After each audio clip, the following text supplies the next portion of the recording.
You know, people say, this guy worships his wife. Have you ever heard that statement? This guy worships his wife. I see a lot of brothers saying yes, you know. That is not, the meaning of it is not worship as in rendering an act of worship for. No, all it means is he obeys his wife's instructions. That's what it means.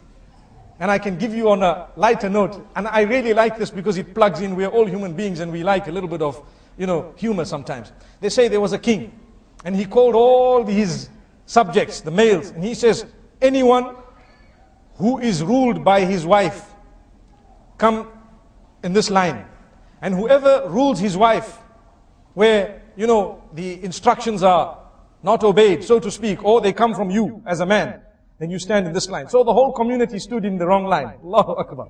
They all stood in a line saying, no, if my wife sees me in the other line, I'm dead meat. You see? So what happened is, they all got one egg each, an egg. They were given one egg. And there was one man who stood in the line. I'm the man. You know, in the house, I'm the man. So the king was so happy, at least amongst my subjects, there is one man who has such greatness, you know, meaning he has the quality, ar-rujula, you know, he's a man, you know. So now the king gave him a horse, brown horse. And in fact, the king told him, choose from the horses you want. So he chose the brown one and left the black one. And he rode home, galloping away. Everyone else went home with one egg. So when he got home, his wife, he looked at her and says, do you know what? She says, what? Today I got a horse because I am the boss. You see? I got a horse because I am the boss. She says, okay, that's good. Excellent. So you're the boss. So he says, you know, I was told to choose from 3 horses. There was a white one, a black one, and this brown one that I've actually come with. This was the best one. She says, wow, you look great in it. You look great in this horse, but you'd look greater in the black one. He says, well, not a problem. I had a choice. I can go back and get the black one. So he goes back galloping to the castle. And he says, oh king. The king says, yes, what's happening? He says, I just want to swap my horse. He says, why? When I went home, my wife told me that you'd look better in the black horse.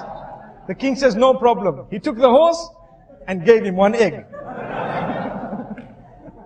Allahu Akbar. So, the moral of this story is obedience. We're talking of obedience. People say you worship someone when you obey them. You know, people say this man worships his wife because he obeys.